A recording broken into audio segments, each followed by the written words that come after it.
Hello everybody, it's Dio here from Firm Affair Gaming, bringing you another Bellwright video. Welcome to our winter wonderland. A little bit snowy, blowy, a little bit cold. But anyways, let's get to the video. Today we are talking about the new and upgraded storage system. So I just thought I'd quickly go through all the changes and some tips and tricks to make your life a little bit easier. So let's just jump into it and let's go. Alrighty, let's take a look at our storage options. So they did add in some new categories for us, which is pretty amazing. Before we used to just have like food rations, resources, weapons, and other something like that. Anyways, we didn't have as many.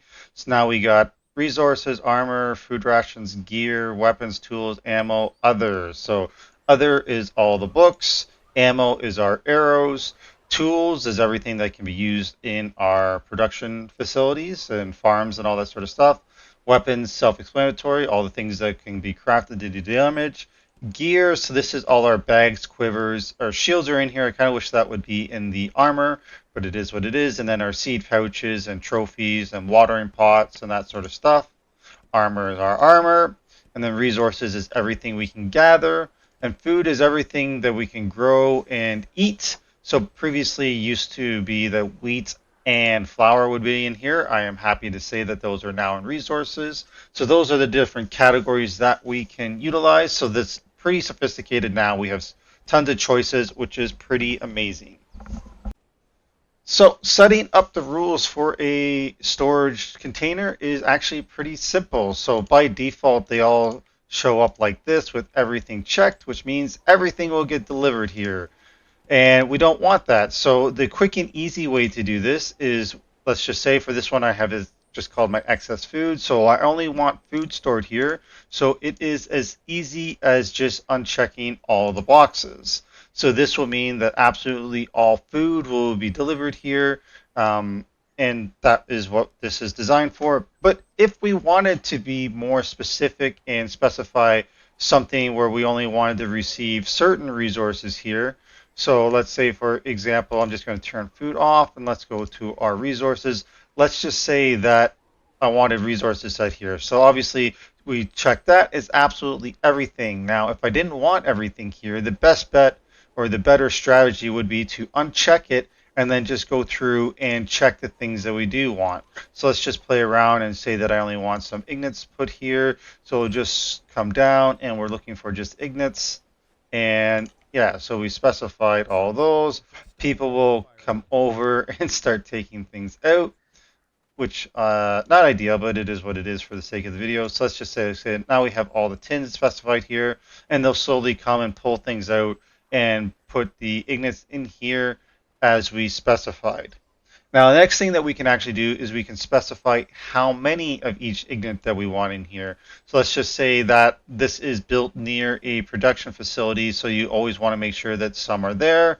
So you could say, and also you want it to be evenly distributed between all of your resources that you have identified. So we only have 400 space, for example, so we want to make sure that each item gets to be in this stockpile for production purposes, and so that they don't end up putting in like 300 bronze ignites and then nothing else. So what you can do is you can specify in here, so you can go and just be like, oh, I want 30 of these, and I also want 30 of these, and this will, they'll start populating. As you can see, they're actually doing that and pulling everything else out. So we could just be like this, and then it will always have, or they'll only put in to a maximum of that specific resource, which would be pretty convenient. So you could do this to set up and have this one beside a production facility to make sure that it always has items in it. And then, of course, you could even set up a minimum, and this would probably be more for if you were setting up early on and doing a food storage facility. You could set it up where I'm just going to use the ignites for example, or still for this example.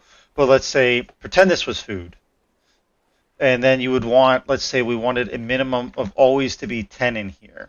So if we have a minimum of always 10, they won't pull out below that. So for really, if this was food, Let me just actually go to a food. What do we got there? Some potatoes.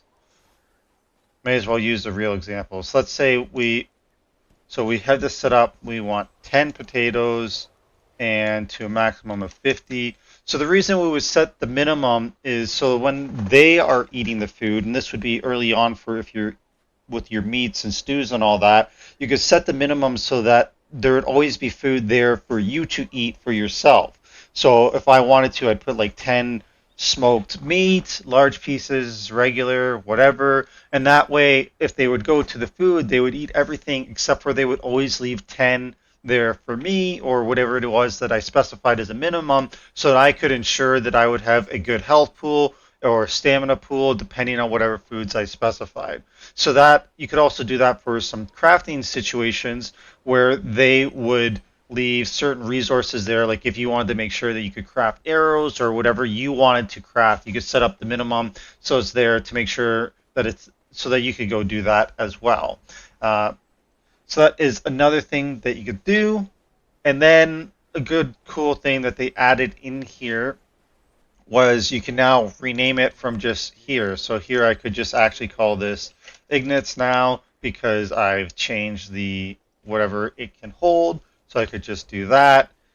Previously, you would have had to go to build and then rename, and then you see now we could rename it, and then it'd be over here.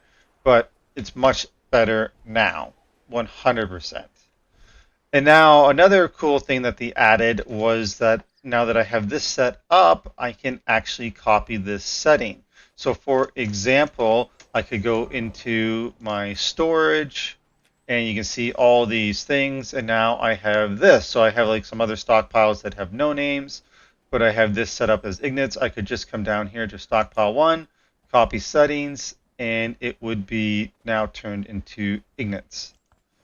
And now I could just call this, rename it from here and call it Ignatz number 2. And so now it has the same rules as as this. And now the question is, where actually is it that we just renamed? Because it was just called stockpile 1. I didn't really think about where it would be located because I have 80 million stockpiles. Ores and Ignatz, Ignatz. Maybe I shouldn't even bother worrying about it. In this particular example, I'm just wasting time doing this now, so let's not worry about that. But anyways, so actually not sure where that one is located, but it is what it is. So that's another cool thing that you can do. So, and we can even do that for like our barns and stuff. We can copy other, like we can see, oops, our big list here. So we can copy all this. It also works for our food sellers. We can't see what the rules are from here, but I mean, it's still pretty cool that we can just copy this over and it now replicates those settings. Like, look how quickly this worked out. So we have in here that we have our potatoes, so we have our 50, oops, and now if we go to our resources, our bronze, it's at 30, our copper, I don't have that many copper ingots, so but this is pretty cool how quickly they did that just while I was recording that. So that's pretty awesome. The last thing that I wanted to go over is we can actually assign our priorities for these particular buildings. So you could set up that you always want to make sure that our ore is delivered first. So you do that, and then you could maybe like do our food sellers. We want them to be delivered to second, and this will just kind of specify which ones they should set about populating first with the goods. So this would be good early on if you are trying to ensure that you always have flax delivered to a storage facility for crafting purposes and hemp and that sort of thing. So you could come in here and specify, like if this barn was named, let's just call this my flax barn, even though it's not. Now I got to find where it went. And we could just change this to 1, and they would ensure that we're always going over to the foraging station to pick up the flax and deliver it, or from the farm and deliver it to the flax barn as one of their top priorities. So that would be another good way to ensure that the goods that you're wanting to be delivered first and foremost are getting there rather than just leaving everything as a default 9 or 5 or whatever. By doing that, you can help make sure your production lines are running just that much more smoothly.